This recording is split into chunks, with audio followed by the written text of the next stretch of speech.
We had another glow season, and we saw what an actual full-grown whatever gardener looks like during glow while we were fighting off all the monsters coming towards us. And it was creepy. So this is, in the last few years, we are now 17, so it is gearing up towards the final battle, I assume, between the gardeners and our colony. So let's go ahead and get started. Alright, so the thing is I have made the decision to not say anything to the colony about the gardeners, which I assume means that we will be taken by surprise and it will be our downfall. I assume that's what will happen. I'm going to see if we can go elsewhere now. No. But they did want us to see about getting a Hawkeye egg. So perhaps we can do that.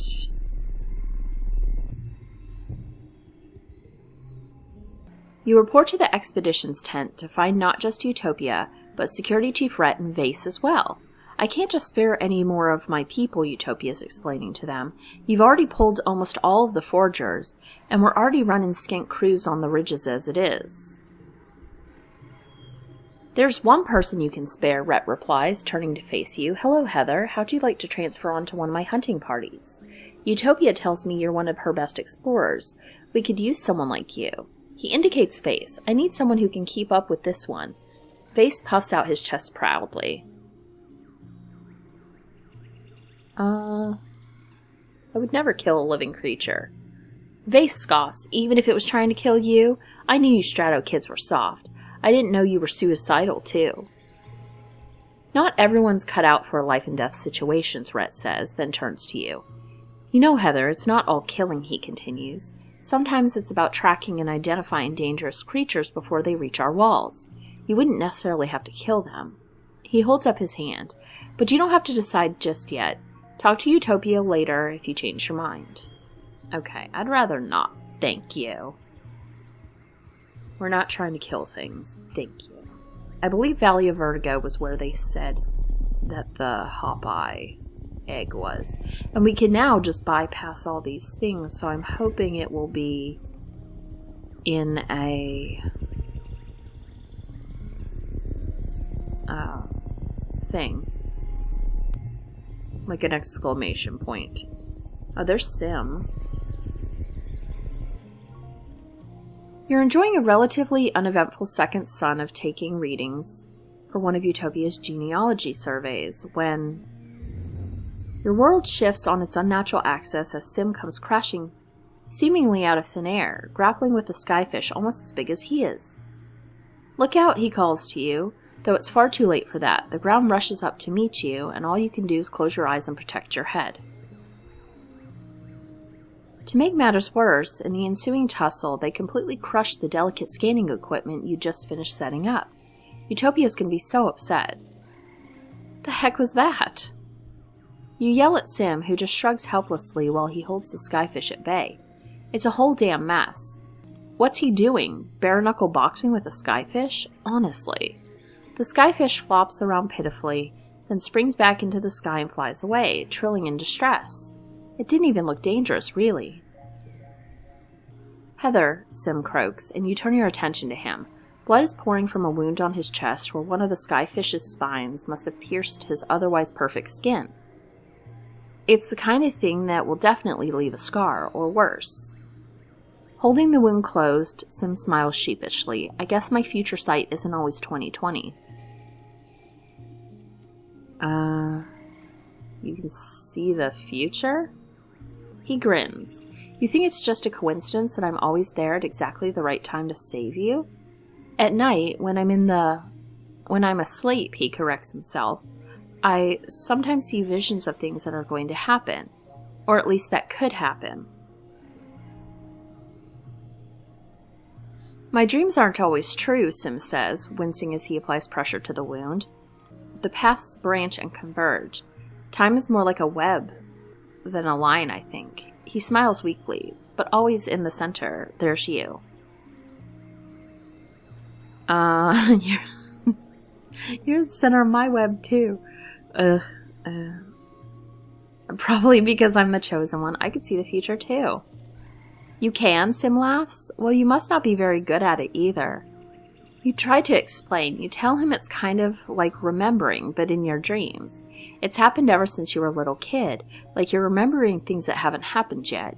You admit that some of them are pretty rough, like visions of people dying. Sim nods in agreement as you explain. Some gardeners have this ability, he says, but it takes hundreds, even thousands of years to develop. It seems you were born with it. I can't tell you how this future sight works, Sim continues. To be honest, I don't even know, but if you're curious... He's clearly grappling with something, and not just the sluggishly bleeding wound in his chest. His voice drops. You might look for answers under the light of the wormhole and glow, he confesses. You press him for more, but he begs you simply leave him to handle his injury in peace. Okay.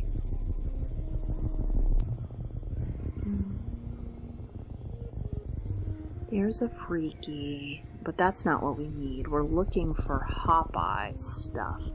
Maybe this thing? You find a trippet, a large, tasty plant. This one's huge. It's practically taller than you are. Let's harvest some. You start breaking off the freshest and youngest looking shoots. The plant shudders. Let's analyze that shudder. Okay, 63. It's possible. Okay, let's grab you, and you, I guess. 22.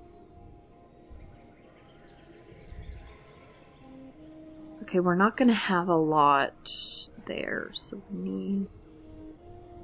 Let's do 1, 2... Then we can at least get the bonus for being the same suit. Okay, so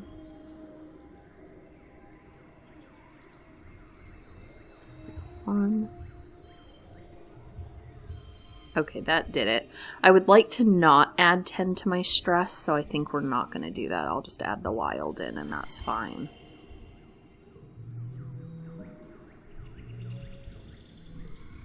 Yeah, this plant is alive and sentient, like an animal. It's definitely not happy that you're ripping its limbs off. It's hard to tell if it's in pain, really, but you'd say discomfort at least. All the same. Let's stop. Yeah, no, something about what you're doing just feels wrong. You make a note on your map of where it is, but oddly, you never find it again. Okay. I'm hoping that it's an exclamation point for what I need. I feel like if it's story related, it should be, or not even story related, but if it's quest related, it should be more noted than just the regular thing, like this. That's what I think I'm probably looking for. Nope, this isn't it. You spot a juvenile squeeger queen, all on her lonesome. She's still mobile, but she's moving very slowly, digging around in the dirt here and there, licking the ground, possibly looking for a place to take root and live out the rest of her life. This might be an opportunity to capture a live hive. Maybe you could convince it to take root in one of the barns in the colony, giving the colony a source of honey without so much dangerous foraging. It spits acid if you get too close, and they have a nasty, powerful beak. No wonder no one's managed to catch one. I have toughness and animals. Animals is better, though, so I guess let's trick it. Oh, 82. Ooh, okay, let's see. That is a physical. I guess let's do this, 5 and 6. Next round. don't have a lot of high cards. Well, that will have its highest value.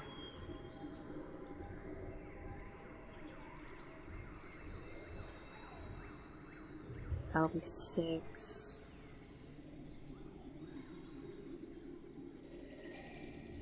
I'll do 4 and 3. I mean, that evened out. So I just need 18 now, so we might have it. Let's see.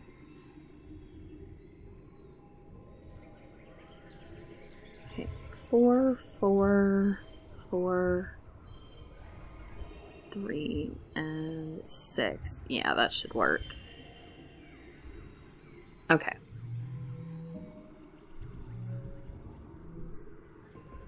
Mostly blind, the Squeeger Queen is oblivious to your ulterior motive. You spend an entire day steadily leading her in the right direction. She's like an incredibly slow turtle who keeps stopping to lick the ground for some reason. It's super boring. Cal meets you at the gates to receive the Queen. Your Majesty, he jokes, bowing deeply. I'll make sure she gets settled in, he says to you. Come by and visit her anytime you want. Okay, let's keep going. So clearly that was not what I needed for the hop-eye thing. But we haven't been this way, have we? Oh, there it is. That must be it. Oh, I don't really want to take a hop-eye egg for whatever they're going to do with it. You spot a hop-eye nest just like Tangent asked you to find. There are 9 eggs inside, all packaged up in what looks like a delicate spun glass cocoon. You don't see the parent. It's okay, fine. Take it.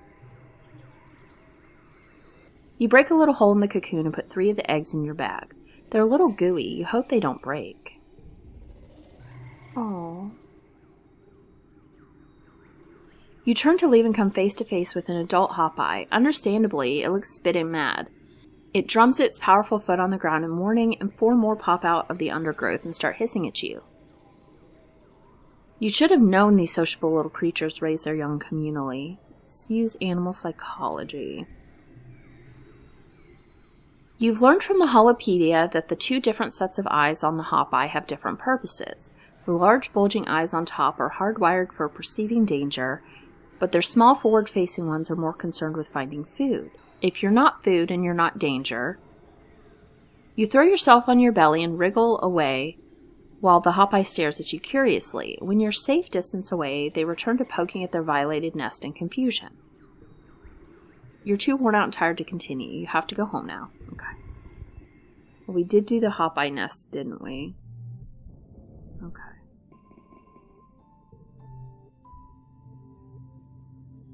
You roll out of bed at noon because you're allowed to, because it's your birthday, but also because you barely slept at all last night. You've been having these nightmares since the siege, more and more every night, like they're trying to tell you something urgent. You can't make any sense of it. All the imagery is jumbled together, all these possibilities and timelines and things that might happen. Some nights you wake up in a cold sweat, a scream already in your throat. You sit on the edge of your bed, run a hand through your hair, and check your holopalm. A few people wished you happy birthday, but that's all. You guess you're getting older. Birthdays aren't as important as they used to be. Right, and Mars wants to meet you for lunch in the lounge today. You'll have to practice your smile. Go meet Mars for lunch. As you enter the lounge, surprise! You do your very best to play along and act surprised. Woo, streamers, balloons, great. All of your friends are standing around wearing goofy hats and clapping. Nami is holding a bunch of balloons larger than they are, and Rex is wearing a cute little waiter's outfit with a bow tie. You accept their hugs and birthday wishes, trying to hide your exhaustion and demurring with a few pointed, "All this for me? You shouldn't have. No, really?" Rex wanders around with a tray full of little snacks, offering them to everyone with a vampy accent and a silly, airheaded giggle. The goofball act chips away at the natural awkwardness of a surprise party. That is, the first 5 minutes after everyone shouts surprise, and soon everyone is laughing and enjoying themselves. Despite your exhaustion, you start to smile too. Your friends are so amazing, and they're all here because they care about you. Then you get some unexpected guests. The lounge begins to fill with Helio kids, mostly ones you don't know. The ones who usually keep to themselves and, well, don't much like you original stratospheric kids. Vase and Nem are with them, his arm draped over her shoulders. Nem gives you a little wave of acknowledgement for your birthday, which earns a weird look from Vase. Hey, who invited you guys, Cal says, stepping forward with his hands clenched. This is a private party. It's a public lounge, Vase replies. We can sit wherever we want. Cal stomps right into the midst of the Helios. You guys think that just because you fell out of the sky, you're the wormhole's gift to the Vertumna? He spits out. We don't need you. We never needed you. All you do is make things worse, like this party. You've rarely seen Cal so ready for a fight. He doesn't seem to care that the body language of the Helio kids has changed from cocky to dangerous. You're just a bunch of fascists, Cal continues. You and Lum. We don't have relationships with either of those. The lounge erupts, chairs screeching across the floor as the Helios jump to their feet, yelling at Cal, calling the colony illegal and Cal a fugitive. They jostle him around, but Cal plants his feet and stands his ground. You hear a bottle breaking and see someone advancing on Cal. He's not backing down. Stop it! Your voice is drowned out by their argument. Then someone throws a punch, and it's all chaos from there. Despite Cal's bravado and his brawny physique, he's no fighter. One of the Helio kids socks him in the stomach and he goes down like a felled gnarl tree. Rex throws himself between Cal and his assailants, catching a few kicks on Cal's behalf before the Helios get tired and leave, with a few parting shots at Cal's alleged romantic interactions with the float cows. Vase doesn't get involved, but he doesn't stop them either. He's the last to leave the lounge, staring hard at Rex before smirking and turning away. Rex helps Cal to his feet. First time, huh, he says, dusting off Cal's clothes. Don't worry, they probably got it out of their system. Good on you for sticking up for yourself. Nem lingers at a distance, clearly angry at Cal, but feeling bad about the fight. Well, Mars exclaims, clapping her hands. That was enough excitement, I think. Let's move on to the important part. Cake and presents. Under Mars's skillful party hosting hand, the mood shifts back to festive. You enjoy your presents and your cake, but tensions boiling over like that is a bad omen for the rest of the year. Okay, early quiet, make quiet. Okay, so. Any more bubbles?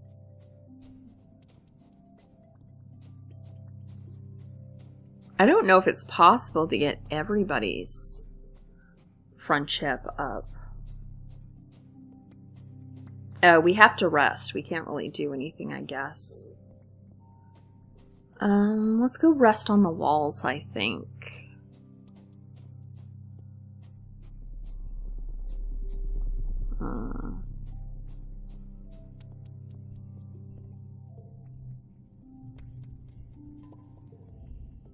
You and Dis both blow off your responsibilities by relaxing on the wall. Sometimes you talk about stuff, but mostly you just give him space. He shows you his collection of dried flowers and herbs. He says he's big into the idea of neo-traditional medicine. Okay, I think I'm going to get rid of the 2. Right there. You find Tangent in engineering and set down the bag of squelchy, goopy Hopeye eggs. Her eyes go wide. You found them, she exclaims.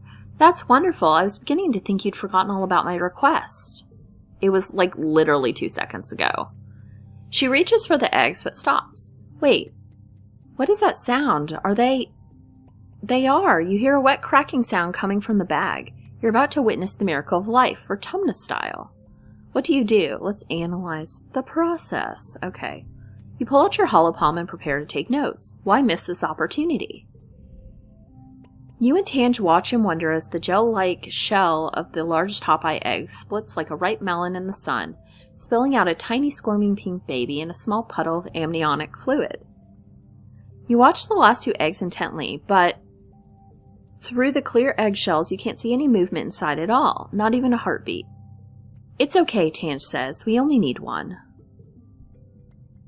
The tiny Hopeye is on its feet, well, foot, within minutes, taking cautious little hops on the sleek surface of the lab bench.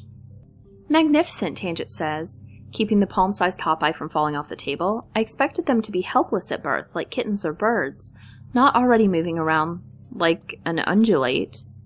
Incredible, I can't wait to study it. No, I'm keeping it. You're going to what? Tange deadpans after I specifically asked you to bring it back for me? She sighs. You're the worst, Heather, but I suppose it's your decision. It's kind of cute in a way, Tange says, rubbing under its little nubbin chin with her finger. What are you going to name it? Optimus Prime, Sir Hopsalot. Sir Hopsalot. A valiant Hopeye, striding forth to do battle at your side. At least, when the foes you face are as tiny as they are. You pick up your baby Sir Hopsalot and hold it to your chest. Better be careful with it. You're a parent now. So now I have a Hopeye and a Vriki. Okay. I wonder how many you could potentially get, like how many of these you have. Equip an additional gear. Okay, good, because I've been wanting one of those. Okay, so Hopeye gain 1 less stress bonus to pairs, +5. Plus 10 combat.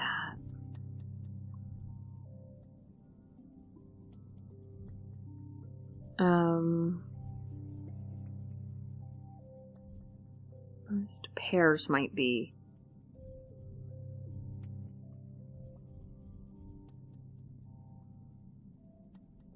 I will leave it as that with the Hopeye for now. I did take the Hopeye from her, didn't I? It's fine, I wanted to. It's my Hopeye.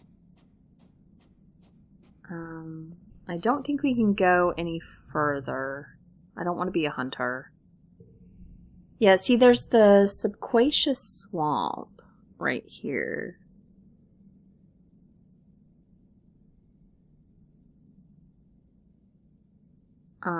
Which we have not been to.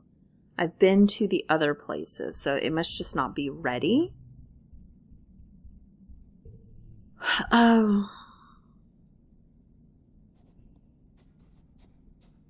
What would I want to work on? Maybe engineering a bit, so we can get that up.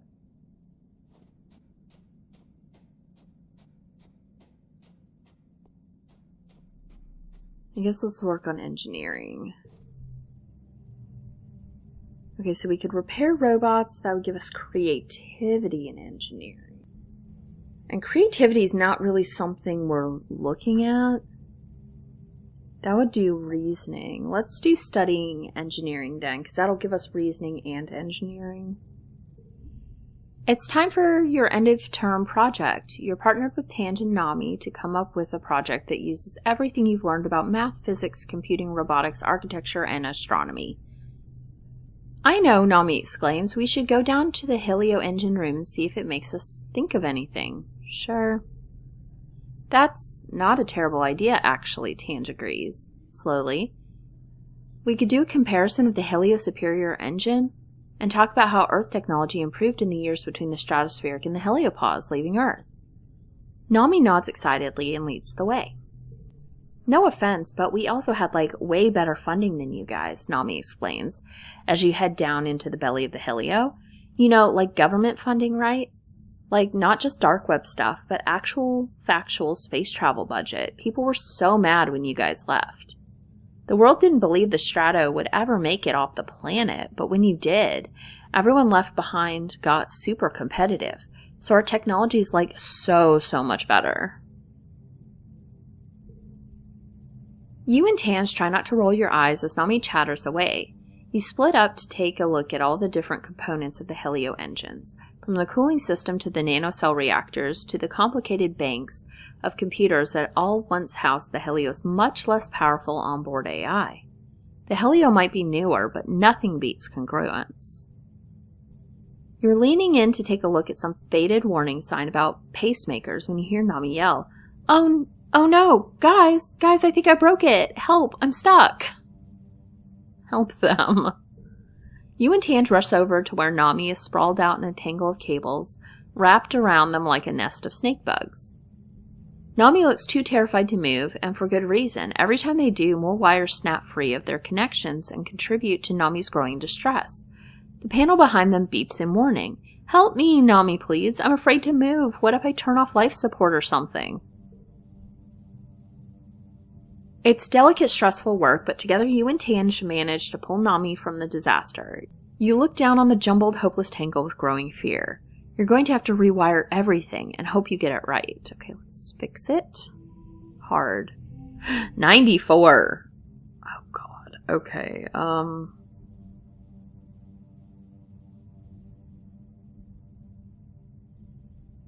let's do 5, 5, and I'm going to switch those. 5, 5, and then 6. Give me something good, man.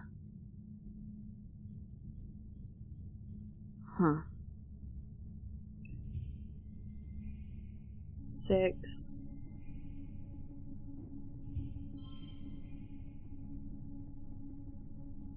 Okay, let me move 6 over here. That card there. It's possible we can get 39. It's not looking good, but...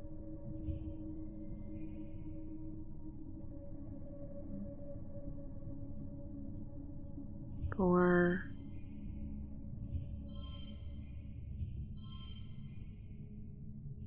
Okay, no.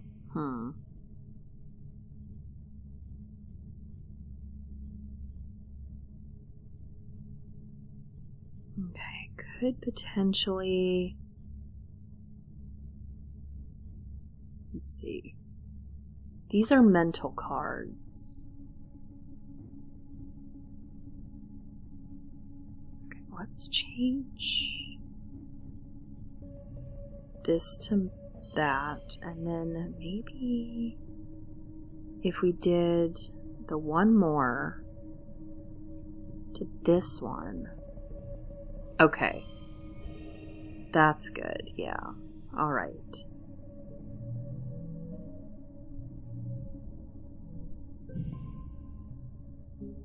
You all breathe a sigh of relief when all the cables are reconnected and everything stops beeping. I knew we could do it, Nami says, looking relieved, and now we know how it all works. You work together on your final project, which is a full schematic of how the Helio engines work. Nami contributes some intensely detailed drawings, and Tanj makes sure everything is correct. You write up the comparison between the Helio and the less complicated Strato. Congruence looks over your work. Congratulations, you three. This is wonderful work. You officially pass, but there's always more to learn and more to teach the others. By the way, she adds with a wink, good work at repairing that power ray as well. Don't worry, I won't tell. Okay, so I guess we get increased stuff. Okay.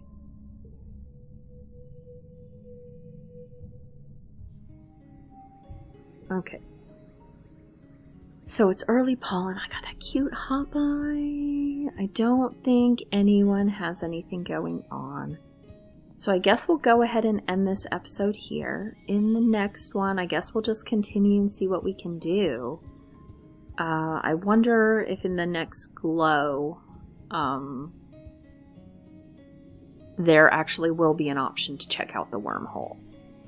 But yeah, I guess that's going to be everything for this time, and I will see you guys next time. Bye!